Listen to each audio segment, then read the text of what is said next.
Hey, hi you guys, Pisces. Welcome to your December 2020 weekly Psychic Tarot card prediction. Cross-watcher energies are interchangeable, but only take the portions that are resonating with you. This is a general and not personal reading. You can find more information down below, as well as a free birth chart calculator link, and it can help you out with these kind of readings. Pisces, I'd like to thank you for supporting my channel. It keeps me able to provide you with these free readings. You have a ViceVersa Tarot card. These are at the end after the Rider-Waite. You have the number 2, the High Priestess. You have a crystal card. This is Hemitite. And we'll be reading you the meaning about that. And you also have an oracle card from the Lover's deck.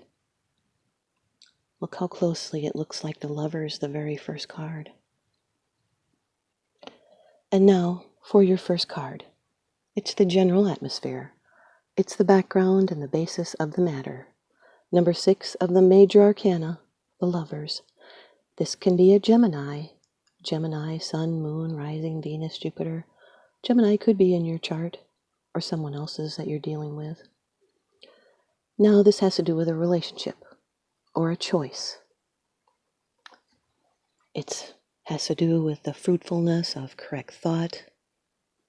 Now that's the angel Raphael, the angel of air. Mercury rules Gemini. That is the angel of communication. This has to do with a relationship and love and union, sexuality and choice, a decision. This is a soulmate card. It can be the struggle between sacred and profane love.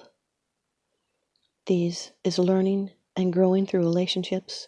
There's trials, soulmates, being met for each other. It's not always easy. You have things to learn from each other. It's a very important lesson. It can also be problems of a sexual nature. This represents the power of a mature and sexual union, and the angel above them stands for truth and strength found in their relationship. This is an important and usually long-lasting relationship, or it could be pointing to a future relationship. If this is unrelated to sex or love, it can mean help from a lover or a friend. But this is a critical life decision with a love relationship, and it's being at a crossroads. And remember to act with your heart and choose the best version of yourself and do what you love, and then everything else will follow naturally. This is cooperation, an attraction of any kind that requires cooperation, and you will make the right choice. It's being clear about your personal beliefs. This is an attraction for something different is coming.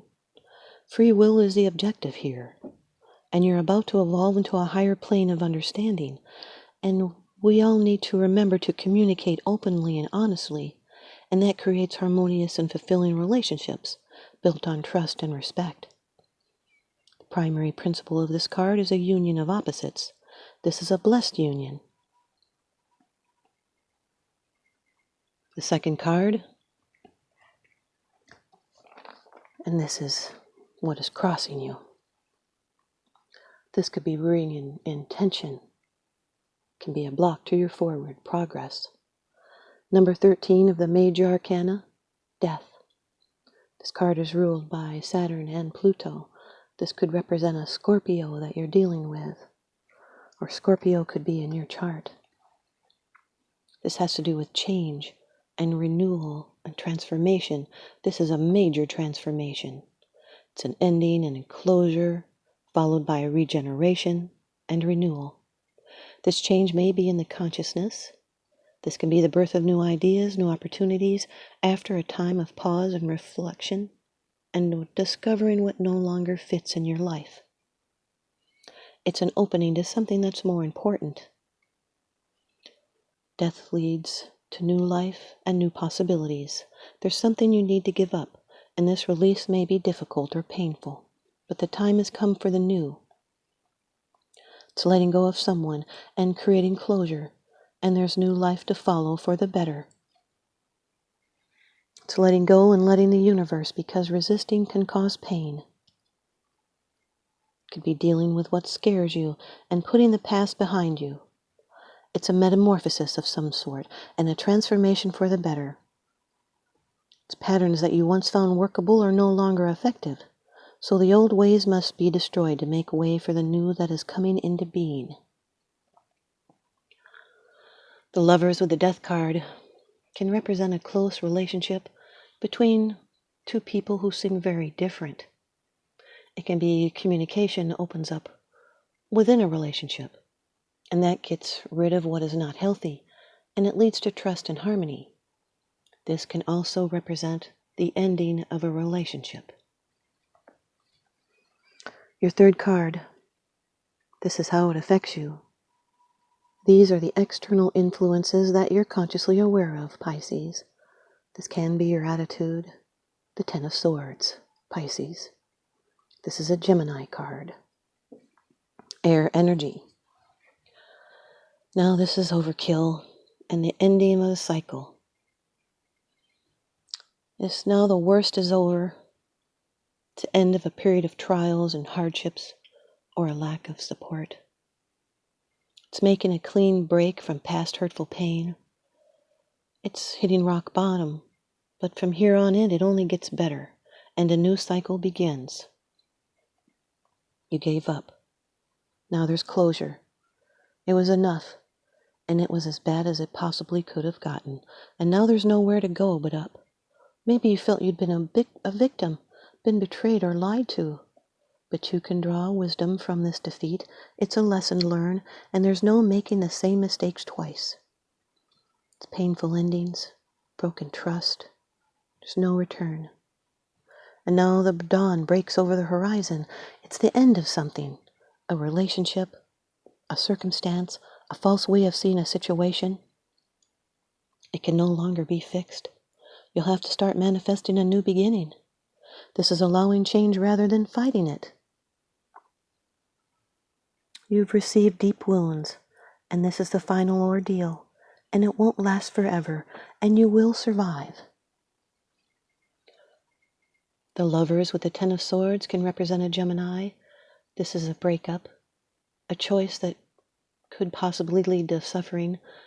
This is a person that had a lot of baggage or causes a lot of burdens or problems. This is a challenge to make a choice on your own. It can also represent a failure to communicate that leads to the breakup. Your fourth card, it's the position of the future. It's the outcome, the results, and the advice. The Knight of Wands, Pisces, fire energy. This can be an Aries, a Leo, or a Sagittarius, Sun, Moon, Rising, Venus, Jupiter. Now this fire energy this could be a message. This can be a change of residence or a journey. This action is quick. It has to do with movement. Someone is impatient. This is someone that's a generous friend or lover, but they're also very likely to be very hasty and impatient, sometimes cruel. This person is impulsive, and they're less established in life. They're full of eagerness and self-confidence, and they don't always know where they're going, and without those concrete plans, they can burn out before they achieve their goals. This is someone that's raring to go. This is a kickstart that spurs you on. There's action involved, being poised for action. This is someone that's always on a passionate mission, being in and out of the scene. They're driven by passion for a cause. Passion is the cause for the Knight of Wands. If it hastens the pulse or spikes the adrenaline or raises the stake, the Knight charges after it. Yet they're impatient with details and they're inclined to attract attention. They're very eager to show what they're made of, and if there's applause for their efforts, they'll happily repeat the performance. This is a strong start, which may not last if they get lazy. This is being energetic and enthusiastic and confident and daring, being self-motivated, feisty and restless, sexually adventurous. They're a thrill seeker and they have a really good sense of humor. Sometimes they wonder if other people can keep up with them. The Lovers with the Knight of Wands is an instant attraction. It can be a choice about a rash decision. It could be someone that's rushing in, being endlessly captivated by love. Your fifth card, this is the bottom of the deck card. The underlying issue. This is what's unseen. It's unseen, it's because it's something that you're not sharing with others, yet you are consciously aware of this. Four of Swords, Pisces. This is Jupiter in Libra. That's mental expansion through rest. This is a card of healing. It's getting past the Three of Swords, separations and fights and quarrels. It's gathering up your strength and planning your next moves. Some of these plans you might want to keep to yourself. This is resting.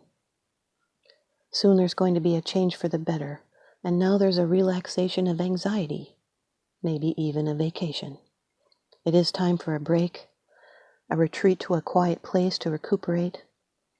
Maybe you'll seek an expert for advice. It's incubating ideas. It's recuperating from illness or working through a problem or getting some fresh ideas. But it is a needed rest to gain back your strength, and you should be taking it easy and stop and settle your spirit in order to rest after a hard time. It's thinking over a problem so you can make the right decision. It's taking life easy and relaxing so that your mind can focus on the issue. There is a silver lining. It's you that's in control. The Lovers with the Four of Swords is a pause in relationship, a pullback, and a delay of choice. The Death card with the Ten of Swords is an ending. It's moving on. The romance is over. It's the ending of the worst chapter of your life. It's escalating problems and serious quarrels that led to the separation, and then it closes the matter. The Death card with the Knight of Wands is feeling enthusiastic and having confidence to make positive changes. The Death card with the Four of Swords is restlessness. It's needing a lifestyle change. It's thought and consideration over an ending. The Ten of Swords with the Knight of Wands is being used as a doormat. It's overkill, intense desire for change. The Ten of Swords with the Four of Swords is recovery from an illness. It's rest and respite from stress and worry. The Knight of Wands with the Four of Swords, this is work stops for a rest or travel. It's making a commitment for keeps. It's taking time to allow your thoughts to settle before making that move or a decision. Here's your card from the ViceVersa Tarot deck by Lunaea Weatherstone. This is number 2 of the major arcana, the High Priestess. This can represent you, Pisces, or a Cancer, as the High Priestess is ruled by the moon. This side, the High Priestess sits on her temple throne, flanked by 2 pillars, one black and one white. The marble floor has a black and white illusionary pattern that seems to move and change depending on your perspective. The priestess's simple white robe is blazoned with an equal-armed solar cross. All of these represent a balance of light and dark, positive and negative, with the High Priestess at the center of understanding. She points to the sacred book of knowledge in her lap, inviting the seeker to approach and learn, but not everything will be revealed. Half of her throne is veiled, concealing one of the Sphinx's carvings. The throne itself blocks the portal that leads to the inner temple. The initiate must prove worthiness before being admitted. When you get this side in a reading, true wisdom can only be found within. Established religions have their place, but when the High Priestess appears, trust your own guidance. This card indicates a time for silence, as with the Magician card. The intent here is not to focus your mind, but to open your spirit. Seek peace and stillness in which to hear the inner voice and the voice of your deity. So that's the Four of Swords with the High Priestess there. Maybe you would benefit by doing some meditation. The last sentence for the High Priestess here is, when you are ready to know more, the veil will be lifted. Here's your crystal card from the stone deck. You've got Hemitite, which when I read the description to this, I was quite surprised because Aquarius, you've got jet, which is also a fossilized wood. Hemitite, and I'll read it to you. It's a metallic charcoal that takes its name from the Greek word blood. Like blood, it's full of iron, and like blood, hematite moves the good to where you need it and takes the bad away from where you don't. Who needs it? Anyone stagnating or spun out on something, like a new crush or a lifelong existential dilemma. Where to put it? Wherever you are when you realize it's time to come back to earth. When to use it? When you feel stuck. And when it's that moon time of the month. And when you want to pull energy from the earth below and use it to make big things happen. And it says, align to your wholeness. Thanks, you guys, Pisces. I hope you stay tuned in and leave me a comment or a thumbs up. And please subscribe. Now remember, what goes around comes around, so I'm sending you guys out love and light and blessings. Thanks for watching.